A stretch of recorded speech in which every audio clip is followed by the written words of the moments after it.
Hola, ¿cómo andan? Bueno, tal como anunciamos, hoy vamos a dejar la clase grabada. Hay asueto en la facultad, así que tomamos la decisión de dejar grabada la clase para que no se pierda para las dos comisiones, para los dos horarios de teórico de sistemas políticos comparados.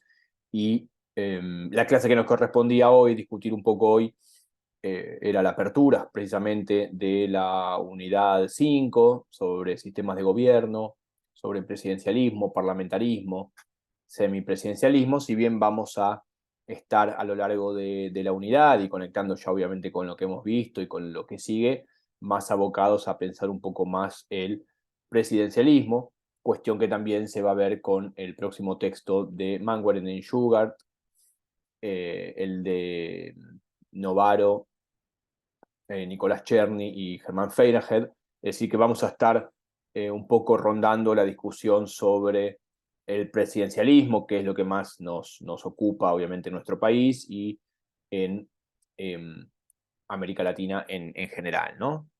Ya que nuestros sistemas de gobierno son fundamentalmente presidencialistas, si bien obviamente siempre hay diferencias entre presidencialismos y entre culturas políticas, pero todavía nos seguimos manejando en un registro más de tipo institucional y en ese sentido tenemos que puntualizar y hablar un poquito de presidencialismo. Bueno, en ese sentido no olvidemos que presidencialismo, tal como lo vamos a mirar y tal como hemos venido pensando la materia hasta este momento, también va a estar inscrito, también va a tener que ver con una discusión que surge a partir de la vuelta a la democracia, precisamente a partir de las transiciones del autoritarismo a la democracia, como hemos venido trabajando también en la otra unidad y como hemos venido trabajando a lo largo de la cursada, al entender que a partir de los años 80 no solamente hay una nueva agenda política, sino que esa agenda política, ese contexto político que tiene que ver con las transiciones, también está articulado, también está trabajado, digamos, y acompañado por agendas académicas, agendas intelectuales de distinto tipo, y una dimensión que ya hemos venido viendo y ya sabemos es precisamente la del sistema político, la de pensar las nuevas condiciones del sistema político, y entre ellos fundamentalmente el sistema presidencialista, el sistema de gobierno, en su dimensión institucional, obviamente, como decíamos, en su conformación institucional, derivada obviamente de la Constitución y de la forma política que nos damos en términos democráticos, pero también acompañado con algo que ya va a parecer muy importante en el texto de Sartori, que es el texto que vamos a estar comentando hoy, que tiene que ver con los partidos políticos. ¿Sí? Esto ya lo anuncio, ¿no? Cuando miramos el texto de Sartori sobre el presidencialismo, parlamentarismo y semipresidencialismo, va a estar muy presente en su mirada, a veces a diferencia de otros autores, la cuestión del sistema de partidos. De acuerdo al sistema de partido que tengamos, entonces vamos a mirar de un modo, digamos, diferente el presidencialismo, o más bien hay que mirar el presidencialismo a partir de la conformación de cada sistema partidario. En ese sentido, van a ver que hay una serie de definiciones, de configuraciones básicas de por qué entendemos presidencialismo y sobre todo siempre la comparación clásica, la diferencia clásica ha sido establecida con el parlamentarismo, ¿no? Al momento de la formación del poder, al momento de la construcción del poder y obviamente de los poderes ejecutivos en esos dos modelos. Nosotros ya sabemos, por lo tanto, que en el presidencialismo hay ciertos rasgos, hay ciertas características que tienen que ver con el voto directo al presidente. Es cierto que si miramos a Estados Unidos tenemos un voto indirecto, pero sigue siendo el pueblo, sigue siendo un voto que no pasa a través de la Asamblea Legislativa para conformarse como puede ser en el presidencialismo clásico. Ahora vamos a decir algo también sobre esto. Otra cuestión importante es que también tenemos el texto de Manwaring y Schubert, que es una discusión con Juan Linz. Ustedes saben que Juan Linz, que también ya ha aparecido en algunos textos y va a aparecer también en la unidad 6,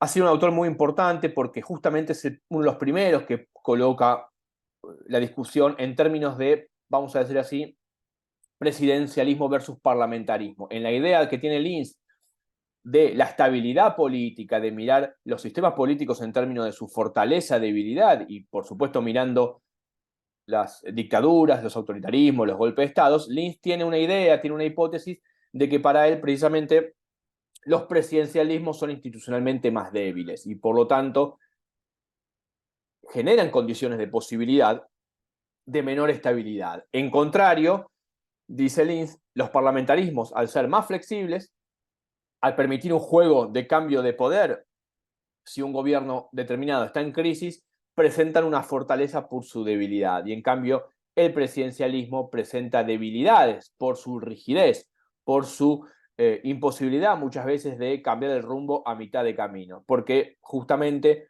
si por algo se caracterizan también los presidencialismos, es por constituir mandatos fijos. Y por lo tanto, si hay una determinada crisis, eso es muy difícil, digamos, de transitar institucionalmente y puede llevar, al no haber posibilidad de cambiar de gobierno, puede llevar a una inmovilidad, a una parálisis de la gestión de gobierno, que es lo que tiene Linz en mente en términos de su debilidad y precisamente no fortaleza. En cambio, los parlamentarismos tienen una virtud, que es precisamente la de poder disolver el gobierno y generar otro gobierno si ese gobierno está en crisis, o llamar a elecciones anticipadas sin que eso se viva, como sucede en España ahora, por ejemplo, sin que eso se viva como una crisis radical, una crisis rotunda, sino que el sistema permite ese juego entre disolución de gobierno y continuidad institucional, e inclusive con una suerte de válvula de escape, que sería la posibilidad de disolver un gobierno y volver a fortalecer ya el régimen democrático en sí mismo. Ahí hay una cuestión importante con Linz que tiene que ver también con que justamente el texto de Manwell y Sugar, si bien van a aceptar un montón de cuestiones que Linz ha dicho históricamente, también al mismo tiempo van a tratar de pensar mucho más internamente las democracias presidencialistas y van a poner el ojo en la relación entre el ejecutivo y el legislativo. No tanto mirando solamente mirando el ejecutivo, que es lo que más mira Linz, sino más bien mirando la interacción entre ejecutivo y legislativo y por lo tanto complejizando también esa mirada respecto de los presidencialismos en contextos además postautoritarios, en contextos de recuperación democrática, donde puede haber ciertas crisis de gobierno, pero no así cambiar el régimen, ¿no? Esto también es muy importante. Entonces, crisis de gobierno es una cosa y crisis del régimen democrático es otra. En el pasado, las crisis de gobierno daban lugar a golpes de Estado, a la deposición de los gobiernos constitucionales y planteaban un cambio de régimen, ¿sí? Acá estamos entrando ya en una discusión donde no se da esa ecuación, sino que lo que Aníbal Pérez Liñán, un autor que también es interesante, habla de la inestabilidad de los presidencialismos, ¿no? La inestabilidad del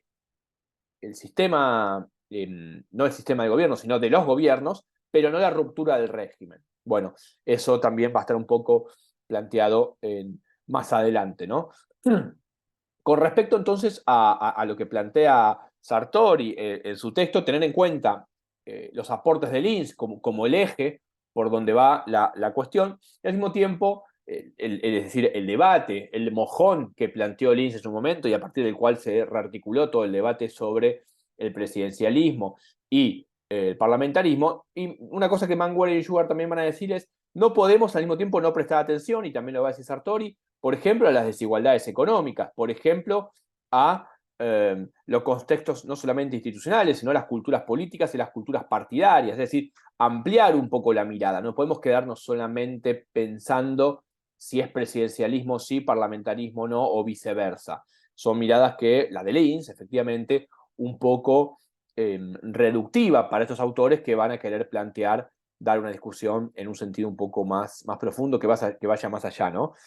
de esa mirada. Por lo tanto, hay una vuelta a pensar los presidencialismos, pero teniendo en cuenta otras cuestiones. Por ejemplo, ¿por qué? Si Linz decía que en América Latina la quiebra de las democracias daba lugar a regímenes autoritarios, estos otros autores van a decir, bien, es verdad que en América Latina sucedió eso, obviamente, pero no simplemente por el presidencialismo, sino por un contexto que tenía que ver con golpes de Estado en América Latina, con la activación de determinadas organizaciones, con también desigualdades sociales y económicas y culturas políticas que en otros lugares no se dan.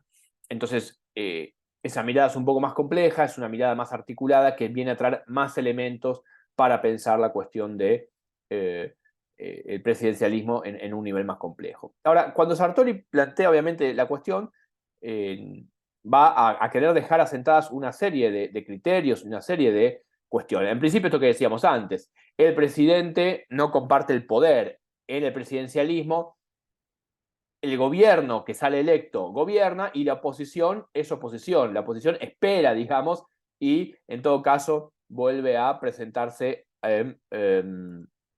la próxima elección y competir. Pero a diferencia del parlamentarismo, en el presidencialismo no hay cogobierno, ¿no? Puede haber coaliciones preelectorales, puede haber algún tipo de coalición de gobierno como hemos venido viendo los últimos tiempos en Argentina inclusive, pero en principio el partido, la coalición que gana el poder no la comparte con la otra. Muchas veces en el parlamentarismo eso exige compartir el poder con partidos ideológicos o con coaliciones de distinto signo para formar gobierno.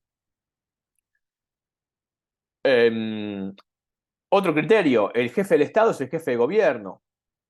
No hay, digamos, un tercero entre la cabeza del Ejecutivo y su gabinete, ¿no? El presidente encabeza y dirige el Ejecutivo de arriba hacia abajo.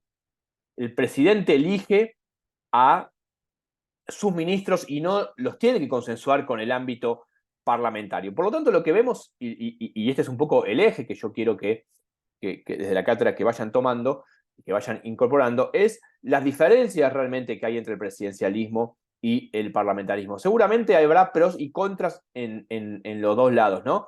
Pero el presidencialismo también tiene un rasgo bien particular, que es esta división, este doble origen del poder. Por un lado, obviamente, el presidente, pero por otro lado, el Congreso, la Asamblea Legislativa. El mismo pueblo vota a dos cosas totalmente diferentes. ¿Quién tiene más legitimidad? Uno se podría preguntar para una discusión también política. Bueno, a veces en momentos de crisis esas discusiones se ponen más claras. Lo cierto es que en los sistemas presidencialistas el presidente encabeza el gobierno y el presidente es la figura fundamental. Por eso cuando muchas veces aparecen presidentes más débiles o presidentes más fuertes, que incluso pueden rozar a veces el autoritarismo, también la mirada está puesta sobre ese lugar. Por lo tanto, que haya dos poderes, el ejecutivo y el legislativo, como origen del poder popular, no significa que los dos, a diferencia del ya lo decimos, a diferencia del semipresidencialismo, caso francés, que a Sartori le interesa mucho, a diferencia de que allí sí hay dos cabezas, lo que se llama, ¿no? Un ejecutivo, un poder bifronte, ¿no? Digamos, o de dos cabezas, en parlamentarismo o en el presidencialismo termina dominando uno. Claramente en el presidencialismo el poder del presidente, de su partido, y en términos de ejercicio del poder, la Asamblea Legislativa está en un lugar, digamos así, secundario, por decirlo de algún modo, ¿no? Y un criterio más es que el gobierno y el gabinete del presidente es una prerrogativa del Ejecutivo, como decíamos, no del Parlamento, ¿no? El Parlamento no tiene poder sobre la construcción del gabinete como sí sucede en algunos tipos de parlamentarismo. Ahora cuando veamos parlamentarismo vamos a hacer la distinción. Entonces, un sistema presidencial, si cumple esos tres aspectos, ¿no? Y además el presidente no puede ser despedido, no puede ser quitado del cargo por un voto parlamentario durante el periodo por el cual se ha elegido, lo identificamos claramente como presidencial. Esto yo un poco lo decía anteriormente. El presidente gobierna por un mandato fijo. Para Lins, por ejemplo, eso tenía una serie de rasgos que podían ser una serie de rasgos o una serie de características daban a el presidencialismo y al presidente de su rigidez, de la imposibilidad de cambiar de rumbo si hay algún tipo de crisis, ¿no? Bien. Otro criterio fundamental es justamente que separamos al Ejecutivo del Parlamento como dos estructuras institucionales de poder, producto de la voluntad popular, los dos poderes verdaderamente democráticos, pero eso también al mismo tiempo tiene que ver con la lógica de los partidos políticos y tiene que ver con lo que se llama gobierno unido o gobierno dividido. Muchas veces se escucha la palabra gobierno dividido. ¿Qué significa gobierno dividido? Bueno, significa que gobierna un partido, el Ejecutivo, pero un distinto partido controla el Parlamento.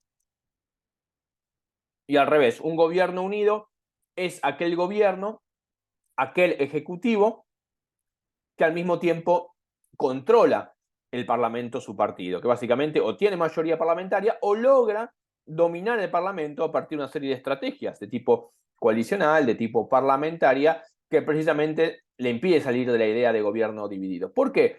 Porque la idea de gobierno dividido puede ser un poco negativa en el sentido de que, de nuevo, puede generar algún tipo de parálisis. Recordemos que en los presidencialismos, y sobre todo si, por ejemplo, son presidencialismos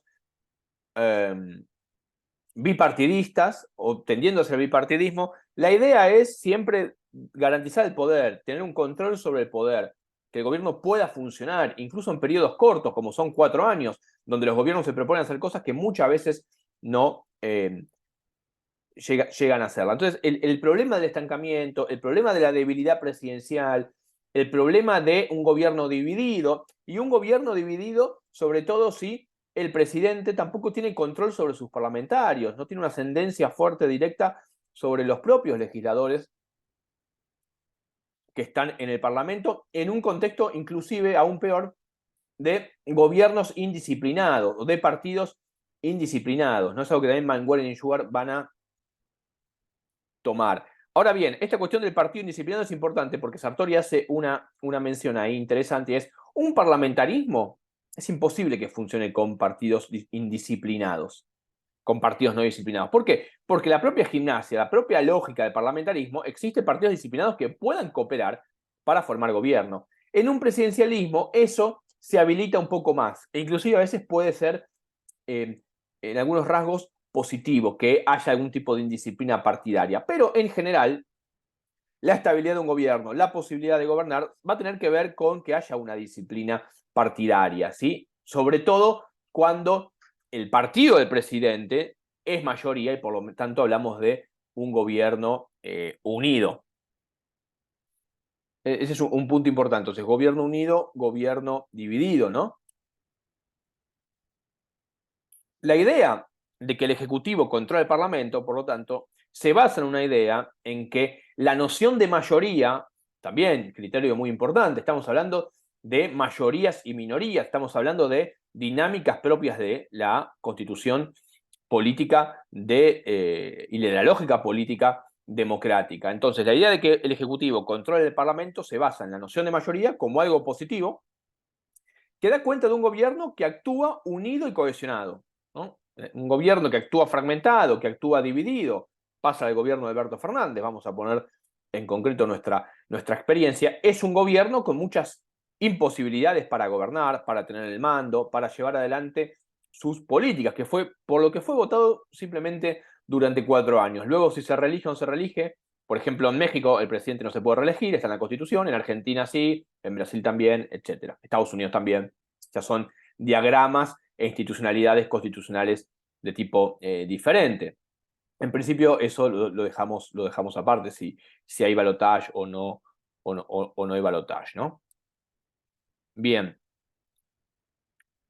Una cuestión que entonces que quiero que en la que hagamos hincapié tiene que ver con la solidez del presidencialismo, si, como pregunta, ¿no? ¿Cómo se consolida sólidamente un presidencialismo? ¿Por qué el presidencialismo tiene que tener, digamos, esa relación en el ejecutivo, ¿no? La constitución del ejecutivo, la formación del ejecutivo, mantiene sólido al mismo tiempo al presidencialismo. Bueno, por una serie de rasgos que tienen que ver fundamentalmente un aspecto muy importante, no solamente con la personalidad del presidente, con su capacidad de liderazgo, que es cuestión fundamental, los liderazgos políticos, por ejemplo, en Sudamérica, sino al mismo tiempo si domina su propio partido y si lo domina en el ámbito parlamentario.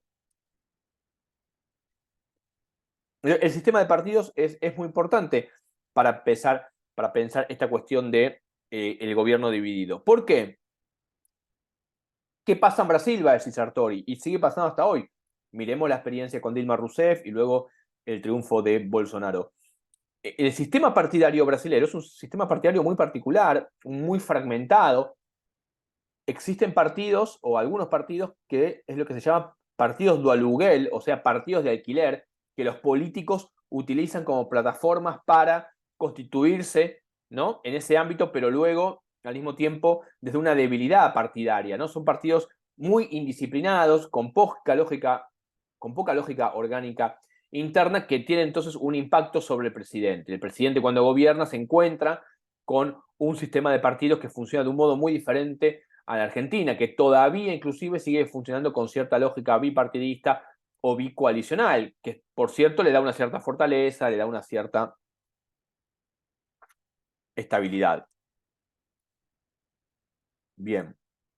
Van a ver en el texto de Novaro y de Cherny y de Feyerabend que van a hacer en su análisis del gobierno de Kirchner, van a ver cómo ponen entonces, cómo hacen hincapié en el liderazgo, en la activación presidencial, ¿no? En una reconstrucción de la autoridad política que permite precisamente el presidencialismo. Por supuesto que hay parlamentarismos que también tienen un funcionamiento, ahora voy a decir algo de eso, parecido a los del presidente o del presidencialismo. El caso inglés y el caso alemán en cierta medida. Pero nosotros entonces cuando miramos un presidencialismo, lo primero que miramos es esa separación ejecutivo-legislativo. En cambio, cuando miramos un parlamentarismo, en realidad el origen y la unidad de poder es uno.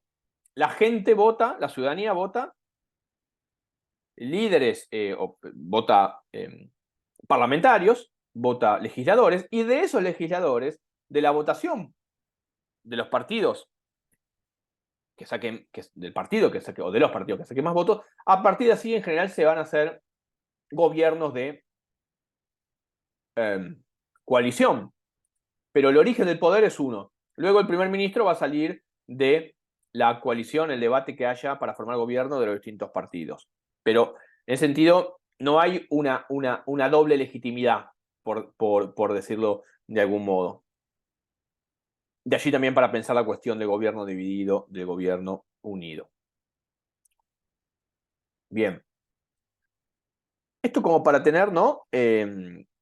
Una cuestión más respecto de por qué el sistema de partidos es clave para Sartori y por qué el ejemplo de Brasil. Precisamente lo que hay en Brasil es una cultura muy antipartidaria, ¿no? Muy interesante. Una cultura muy antipartidos políticos que tiende hacia cierta fragmentación, que tiende hacia cierta descoordinación en el ámbito luego parlamentario de quien gobierna, de quien encabeza. Por lo tanto, hay que hacer alianzas todo el tiempo y muchas veces se le dio el nombre de presidencialismo de coalición. Miren ustedes que, ¿no? Trae dos cosas, presidencialismo, pero después de coalición tiene que ver más con el parlamentarismo, que son gobiernos efectivamente de coalición. Por lo tanto, es un rasgo muy particular de Brasil y siempre me parece que es una experiencia interesante para mirar. Bien, vayamos un poco al parlamentarismo. Bien, como decíamos antes, el parlamentarismo requiere como condición necesaria de partidos disciplinados, ¿no? De lo contrario, dice Sartori, se transforma en una asamblea poco funcional. Sartori va a estar justamente muy en contra y va a tener una mirada crítica del parlamentarismo puro, el parlamentarismo que es pura asamblea, pero no genera gobernabilidad, no genera condiciones buenas de gobierno, sino más bien que tiende, de nuevo, hacia esto, hacia el asambleísmo infinito y impide gobernar. Por lo tanto, ese parlamentarismo más puro, ¿sí? Que termina en muchas ocasiones funcionando o no funcionando de un modo productivo, de un modo de creación de poder y de gobernabilidad. No olvidemos que en definitiva votamos nosotros, el pueblo, el soberano vota, da legitimidad a gobernantes para poner en funcionamiento, vamos a decir así, para producir poder, para producir gobernabilidad, para producir legitimidad. Y eso va a depender en ese sentido también de los tipos de partidos, de los tipos de sistemas. En ese sentido me parece que hay una mirada interesante. Siempre digo, nosotros tenemos que tener en cuenta una multiplicidad de dimensiones de análisis, discursivas, ideológicas, sociales, socioeconómicas y también institucionales, de culturas políticas, identitarias, mayor o menor fragmentación, tradiciones partidarias, bueno, y al mismo tiempo esta cuestión institucional. Se está discutiendo mucho hoy esto en el caso de, por ejemplo, que Milei ganase las elecciones. Bueno, ¿qué pasaría? ¿Cómo sería ese presidencialismo con un parlamento más bien acotado en su cantidad de diputados, ¿no? En una dimensión nacional territorial sin grandes alianzas? Bueno, eso hay que ver cómo se construye en el caso de un Milei que parecería ser, digamos, y no solamente parecería ser, sino es el candidato con menos institucionalidad, con menos aparato político, casi sin un partido político, etcétera, etcétera. ¿Cómo sería en Argentina esa experiencia? Quizás en otros lados esa experiencia es diferente. En Brasil seguramente fue diferente con Bolsonaro, ¿no? Mirando esta condición de los outsiders, por llamarlo de algún modo. Bien, vamos a decir algunas cositas de entonces parlamentarismo. Decíamos la condición necesaria es partidos disciplinados, ¿no? Y hay una idea de poder compartido entre ejecutivo y legislativo. De nuevo, pensemos que la formación del poder es el primer ministro, los poderes ejecutivos se crean desde el ámbito parlamentario. De nuevo, la sociedad vota legisladores, vota los partidos, vota una lista como votamos nosotros, pero de legisladores, y de allí va a salir el primer ministro. El primer ministro va a salir de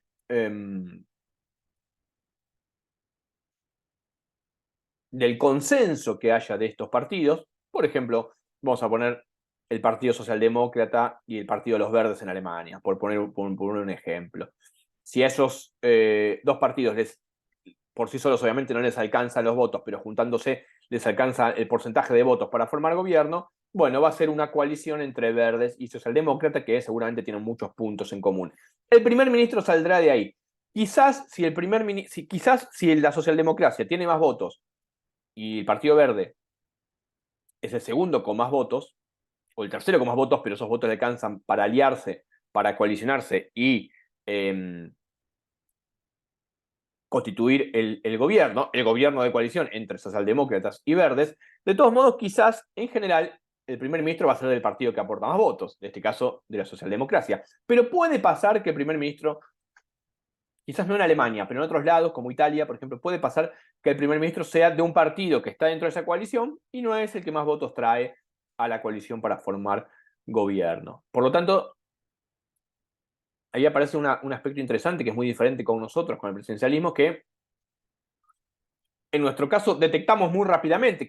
Obviamente, el presidente es la cabeza del Ejecutivo, es la cabeza del gobierno, es el que lleva adelante las cosas y no tenemos un problema de identificarlo, porque lo votamos directamente. Votamos a Massa, a este o al otro, a Bregman, no importa. Votamos, ¿no? A alguien que es claro para nosotros. No solamente que es claro en la boleta y todo eso que después podemos discutir de otro modo que tiene que ver con el sistema electoral, etcétera, sino que votamos identificando muy claramente a esa persona. En el parlamentarismo se puede perder un poco eso, porque el primer ministro puede ser alguien menos desconocido. Por lo tanto, yo voto un partido y después el primer ministro es otro. Digo, ¿no? Ahí es interesante también para ver esas dinámicas. Obviamente que eso está inscrito en una cultura política donde las personas que votan saben que eso puede eventualmente suceder. Bien.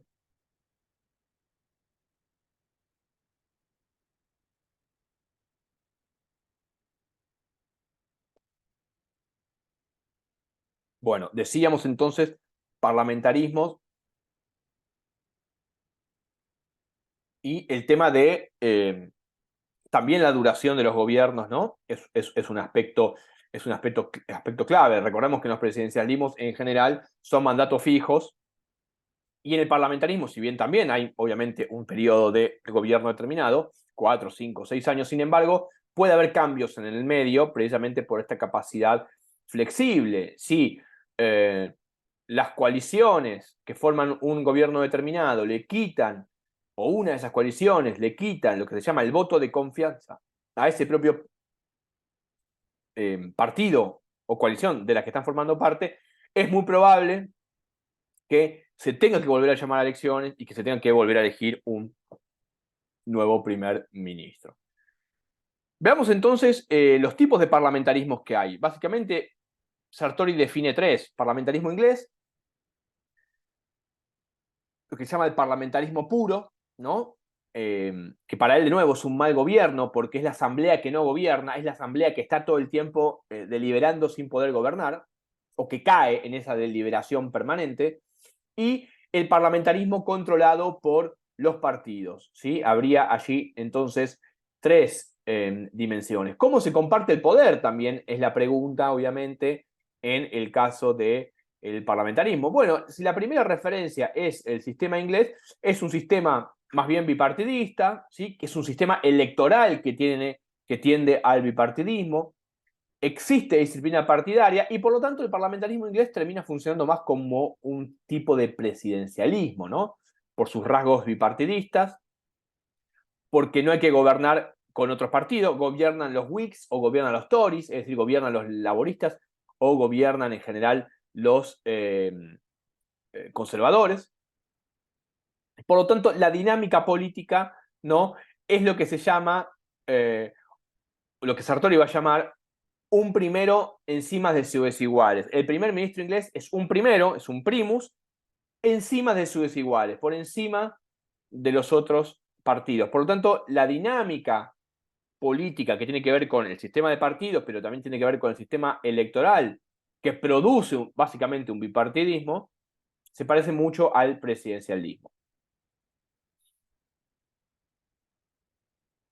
De nuevo, además, está la cuestión de la disciplina partidaria, los partidos adecuados para ser partidos parlamentarios, ¿no?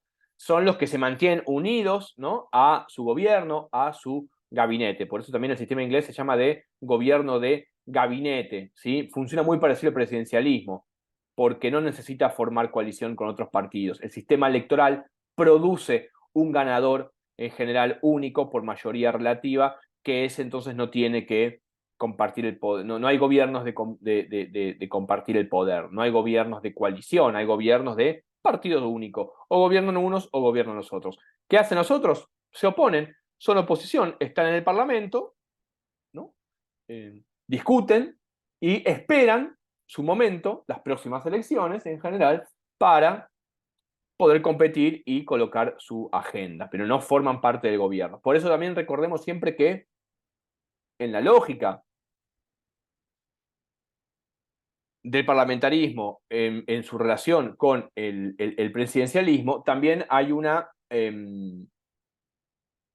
dimensión relacionada a esta cuestión de compartir el poder o no compartir el poder, ¿no? Más bien en Westminster, justamente en el caso inglés, no hay la idea de compartir el poder. Un partido gobierna y eso significa que ese modelo, así como también el presidencialismo, por eso Westminster es parecido al presidencialismo, lo que se busca es gobernabilidad, lo que se busca es que un gobierno mande, gobierne, garantice gobernabilidad y no tanto representación, porque efectivamente quizás representan menos, porque no son varios partidos los que gobiernan. Por lo tanto, la oposición no está dentro del gobierno, o un partido X no está dentro del gobierno, sino que está, en todo caso, en el ámbito parlamentario y listo. Pero lo que se trata es precisamente no compartir el poder, gobernar un partido y eso garantizaría más gobernabilidad. En cambio, el parlamentarismo clásico representa más, tiende hacia más representación, porque 2 o 3 partidos pueden formar gobierno, por lo tanto hay más partidos dentro del gobierno. Esa sería como una discusión también y una distinción importante. El presidencialismo tiende a querer garantizar el gobierno y el parlamentarismo tiende hacia garantizar más representación social, traducir más claramente qué es lo que pasa en la sociedad.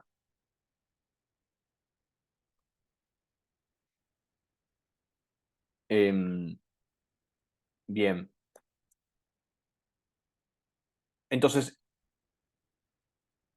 primer modelo. Segundo modelo, el modelo alemán, ¿sí? Que es un modelo, el modelo del canciller, ¿no? Que es lo que Sartori llama es un primus entre desiguales. Si el otro era un primus encima de sus desiguales, el canciller alemán es un primus, un primero entre desiguales. ¿Por qué? Por ejemplo, tiene la prerrogativa de destituir a sus ministros, pero ellos no lo pueden destituir a él o a ella, ¿no? Puede no ser el líder del partido, inclusive el canciller alemán, pero no se lo puede destituir con un voto de censura constructivo, que es lo que yo les explicaba antes, en el parlamentarismo admite el voto de censura constructivo, hasta que no se haya designado un sucesor. Entonces es una cuestión muy importante esa. No se puede construir un voto de censura hasta tanto y cuanto no se construya o no se proponga o no se tenga un sucesor designado. Por lo tanto, es muy difícil esto de disolver el gobierno y proponer, digamos, un nuevo gobierno. Entonces, es más rígido en sentido también el parlamentarismo alemán y no es para nada un presidencialismo puro. Y luego sí, el parlamentarismo más común, donde ya no es un primero por encima de sus iguales o entre sus desiguales, sino que es un primero entre sus iguales. El primer ministro es alguien que tiene, por lo tanto, poco control sobre el gabinete y un gabinete que generalmente se le impone, ¿no? y que si se disuelve el gobierno, ese gabinete también se disuelve. Por lo tanto, es el más débil, podríamos decir, desde la mirada de Sartori, porque el primer ministro es un primus inter pares, no está ni por encima, ¿no? Ni está, no está ni por encima ni entre sus desiguales, sino que es un primero entre iguales. Los otros son iguales a él, los otros son los miembros del gabinete. Por lo tanto, el parlamentarismo común tiende, ¿no?, hacia cierta debilidad, ¿no? Entonces, esta idea del sistema alemán de que el voto de censura constructivo lo acerca un poco a la idea del primer ministro británico, ¿no? Y en general son primeros ministros fuertes, ¿no? A pesar de que son gobiernos más de coalición, a pesar de que justamente no funcionan con sistemas electorales de mayoría, sino de representación proporcional, el Parlamento solo nombra al canciller y no a todo el gobierno como el parlamentarismo más clásico, ¿sí? Por eso es un primero entre desiguales, ¿sí? Y además el sistema alemán tiene algunas características que creo que se sigue manteniendo, que tiene un umbral alto del 5% para que los partidos puedan competir, tienen que sacar más de un 5%, están prohibidos en general, o estaban prohibidos los partidos antisistema, algo que quedó después de la guerra. Partidos comunistas, partidos nacionalsocialistas, obviamente quedaban por fuera. Por lo tanto, tiene una dinámica política de bastante concentración en la figura del canciller. Y además, a Sartori le importan los parlamentarismos funcionales. Los mejores gobiernos parlamentarios nunca funcionan de un modo de forma parlamentaria pura. Los gobiernos parlamentarios funcionan bien cuando el Parlamento no gobierna y está limitado, dice Sartori, ¿no? Cuando no gobierna en el sentido todo el tiempo, cuando no es un puro parlamentarismo. Nunca el parlamentarismo puro a Sartori le interesa. De nuevo, por esta dinámica asambleística, por esta dinámica donde el gabinete no puede dirigir la asamblea, ¿no? El poder no está unificado y está disperso, está atomizado, y por lo tanto no hay disciplina partidaria. Y por lo tanto, para Sartori, no hay eficacia, no hay estabilidad. Es un tema muy importante. Siempre que miremos a Sartori, y como él, en definitiva, en realidad lo que más le interesa es la idea de gobierno, la idea de que no tanto que el gobierno sea representativo, sino que tenga poder de gobernar, ¿no? Por eso le va a interesar más siempre la idea de la construcción de mayorías, no tanto la idea de representación, sino la idea de gobernabilidad. Y en ese sentido, el semipresidencialismo es la forma que le parece mejor, ¿no? Porque efectivamente el semipresidencialismo, caso francés más típico, afronta mejor el problema de las mayorías, afronta mejor el problema de las mayorías divididas. Siempre para Sartori eso es un problema, porque la idea de un gobierno dividido, la idea de mayorías divididas puede tender hacia la inmovilidad, puede tender hacia la generación de gobiernos ineficaces.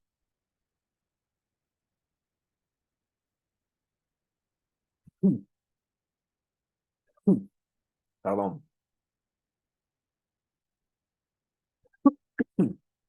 Bien. Entonces, tener en cuenta estas diferencias fundamentales, estructurales desde el punto de vista institucional, del parlamentarismo y del presidencialismo. Ahora bien, al mismo tiempo veíamos las diferencias entre los parlamentarismos, las diferencias que hay entre las distintas formas de parlamentarismo. No tiene nada que ver el parlamentarismo puro con el modelo Westminster. El modelo Westminster, decíamos, se asemeja en su dinámica de funcionamiento y de poder, se asemeja mucho más entonces a un bipartidismo.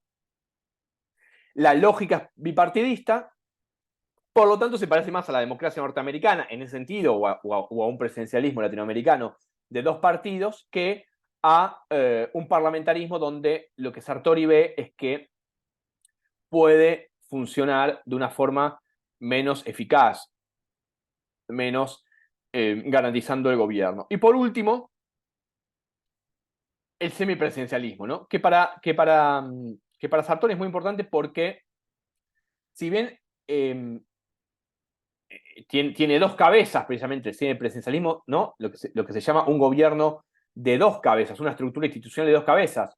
Por un lado, el primer ministro o primera ministra, como actualmente, y por otro lado, el presidente. El presidente es elegido de forma directa. Vean ahí que el semipresidencialismo tiene un rasgo parecido al presidencialismo. Por ejemplo, Macron fue elegido de forma directa, y la primera ministra, que fue elegida un tiempo después, ¿no? Coincide en este caso con su partido. Pero, por ejemplo, el caso de Francia, lo que pasó en los últimos tiempos es interesante. Casi la asamblea la gana Mélenchon, ¿no? El dirigente de Francia Insumisa, un dirigente más de izquierda, incluso de izquierda populista, como se lo ha caracterizado, pero al final no pudo ganar. ¿Qué hubiese pasado? Y hubiese pasado que hubiese sido lo que los franceses llaman la cohabitación. El semipresidencialismo permite gobiernos de cohabitación, es decir, partidos, gobiernos con dos cabezas, pero posiblemente con de dos partidos diferentes.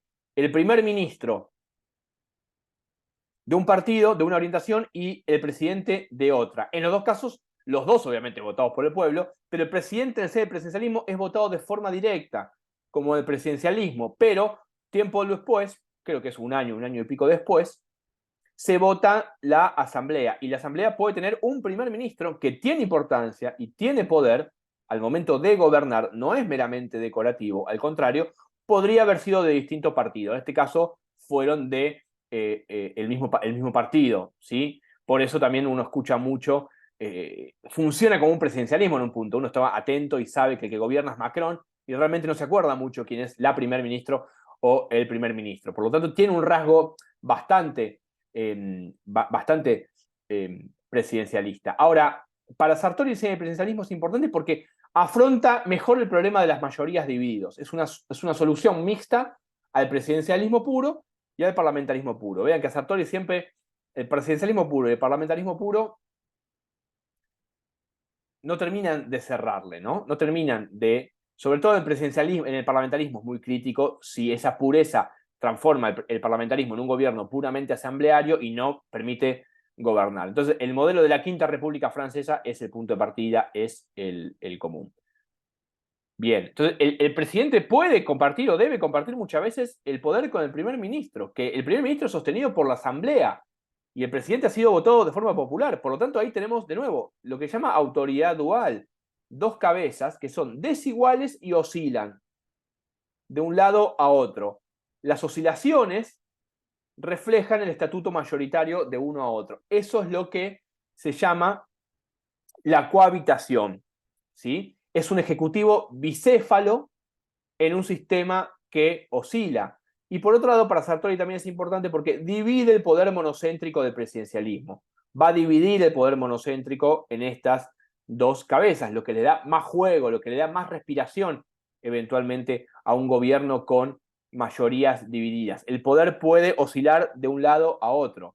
Entonces, ese problema de mayorías divididas es muy fuerte en el presidencialismo, ¿no? Porque es lo que puede pasar muchas veces cuando la mayoría que elige al presidente no es la mayoría que controla el Parlamento, ¿no? Ahí tenemos el problema de las mayorías divididas.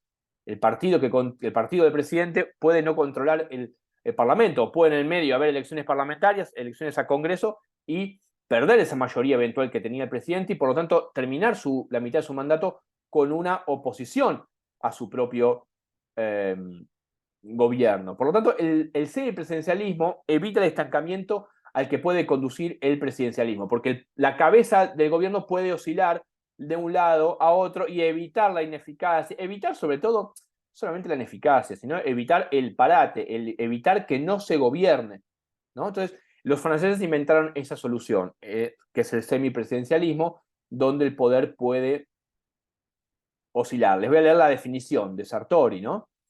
El semipresidencialismo francés es un sistema mixto basado en una estructura flexible de autoridad dual, un ejecutivo bicéfalo cuya primera cabeza cambia, es decir, oscila cuando cambian las combinaciones de la mayoría.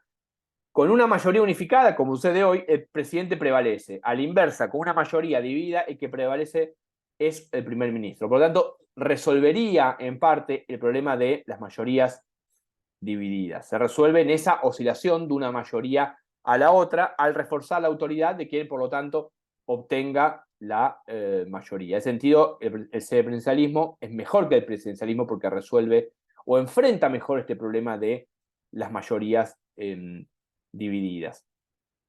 Y además, para Sartori es mejor pasar, cuando se hace la crítica, que en Argentina, por ejemplo, existió y siempre surge, ¿no? Hay que pasar a un parlamentarismo, porque el presidencialismo trae estos problemas de ingobernabilidad, problemas de demora en el gobierno. Sartori dice, no, lo mejor para un presidencialismo es pasar a un semipresidencialismo, porque ir a un parlamentarismo es dar un salto al vacío con respecto a la propia experiencia político-cultural, institucional que tiene un país presidencialista. Al mismo tiempo, para Sartori la cuestión no se termina de resolver porque también el semipresidencialismo puede seguir teniendo este problema de las mayorías divididas, si bien para Sartori al mismo tiempo en parte el semipresidencialismo lo resuelve, de nuevo, al oscilar las cabezas del poder de una mayoría a la otra. Y por lo tanto generar esta cohabitación que también, por supuesto, supone un proceso de cierta gimnasia colaborativa. Bien, para ir cerrando, entonces, tener en cuenta esto que decíamos al inicio. Después uno puede ir a ver distintos presidencialismos. Una cosa es América Latina, otra cosa es Estados Unidos, otra cosa es, ¿no? Brasil, para poner ejemplos, ¿no? de cómo funcionan, siempre en relación a los sistemas de partidos. Siempre la idea de pensar la idea de gobierno dividido, gobierno más unificado, ¿no? ¿Qué pasa cuando el Ejecutivo pierde el apoyo parlamentario o por el contrario, cuando se mantiene con el apoyo parlamentario? Al mismo tiempo, el presidencialismo, por su propia estructura institucional, su propia estructura constitucional, tiende a dividir el poder, ¿no? En un presidencialismo tenemos el poder del Ejecutivo y el poder del Legislativo. Claro, podemos volver a los textos anteriores y ir a O'Donnell y decir, bueno, ¿pero qué pasa cuando se va hacia la democracia delegativa? Cuando la dinámica política del presidencialismo se transforma en una delegación del poder, en el sentido de, recuerden, se debilitan sus aspectos, digamos, republicanos liberales y se empieza a gobernar por DNU, etc. Bueno, eso va a tener que ver, y va a estar en el texto de Manwaring y Shugart, que ya van a ver en los prácticos, con las características que cada presidencialismo por la Constitución tienen. Más veto, más posibilidad de DNU, menos posibilidad de DNU. Eso ya va a tener que ver, volviendo al inicio y para dar un cierre, con esta relación entre ejecutivo y legislativo que bien van a plantear Manwaring y Shugart. Ya no es el problema entre presidencialismo y parlamentarismo a lo Lins. Saltamos esa discusión, un poco en cierta medida la contiene, pero la superan estos autores y van a decir, paremos la pelota. No es tanto presidencialismo, parlamentarismo, no es irnos al parlamentarismo, sino ver cómo funciona el presidencialismo y qué rasgos positivos tiene en relación a el parlamentarismo. Eso ya lo van a estar viendo entonces con Manwaring y Shugart, y en los textos sucesivos ya vamos a ir retomando. Por lo tanto, vayan leyendo, lean el texto de Sartori, es un texto bastante sencillo, bastante ameno, como en general plantea Sartori las cosas, pero sobre todo teniendo en cuenta esta especificidad del presidencialismo, que son especificidades institucionales, ¿no? Tiene una estructura institucional y constitucional determinada,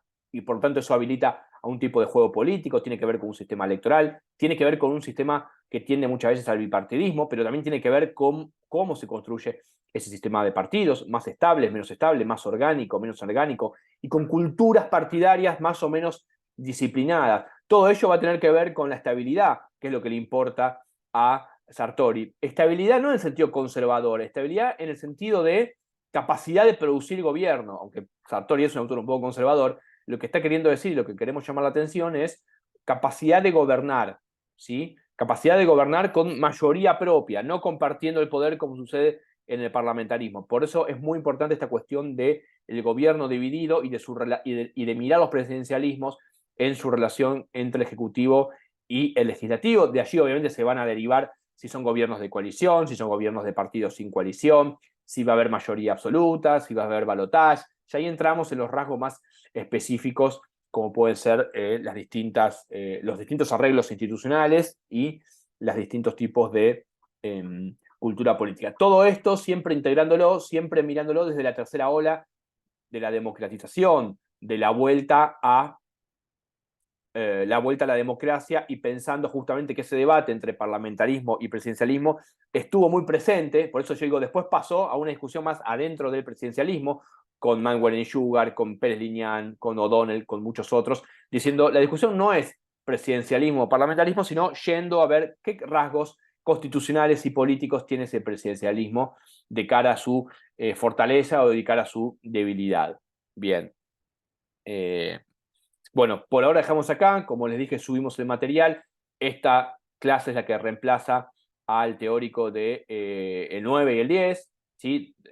De lunes y martes de esta semana. Ya nos vamos a ver nosotros entonces dentro de 2 semanas. Continuamos con los prácticos, continúan con Rafa, el teórico que viene, y ya nos vamos a ver de cara a la apertura de la unidad 6 conmigo. Así que bueno, les dejo un saludo, un abrazo, y nos estamos viendo y comunicando por los canales de siempre. Chau, chau.